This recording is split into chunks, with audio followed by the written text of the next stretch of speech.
7:30 തന്നെ നമ്മൾ എണീറ്റ് പുറത്തേക്ക് നോക്കിയപ്പോൾ ചെറുതായിട്ട് ഇങ്ങനെ വിളിച്ചിങ്ങനെ പരന്ന് വരുന്നുണ്ട്. കർട്ടനൊന്ന് മാറ്റി നോക്കിയപ്പോൾ തലക്കൽ വരുമ്പോൾ വിളിച്ചു. പ്രത്യേകിച്ചൊന്നും ചെയ്യാല്ലാണ്ട് നമ്മളിങ്ങനെ എണീറ്റ് പോയി നമ്മളെ കണ്ണാടിയിലൊക്കെ നോക്കി പല്ലേക്കാനുള്ള ഏർപ്പാടൊക്കെ തുടങ്ങി.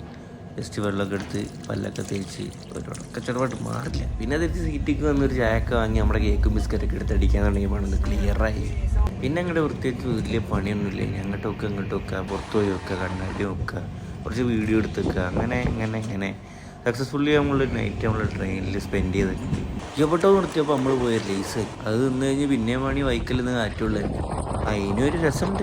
7:30 ഇന്നാലും ഇങ്ങോട്ടൊക്കെ വേഗം രാത്രിയുണ്ട്. 7:15 നട്ടപ്പാരി ആകാശത്തൊക്കെ ബമ്പിളി മാമിട്ടാ നോക്കിയാൽ അങ്ങനെ 8:30 നമ്മളെ ചെക്കന്മാരൊക്കെ ഭയങ്കര ഒച്ചപ്പാട്. എന്തൊക്കെ ആട്ടും കൊണ്ടോ കൊണ്ടുകൊടുക്കുന്നുണ്ട്. എന്തോ തിന്നാനുള്ള ഏർപ്പെടാന്ന് എനിക്ക് തോന്നി. അപ്പം നമ്മൾ നോക്കിയപ്പോൾ നമ്മളും വാങ്ങിച്ചു ഫുഡ് അടുത്ത് നമ്മളെടുത്ത് തട്ടി. അതിനൊരു രസമുണ്ട്.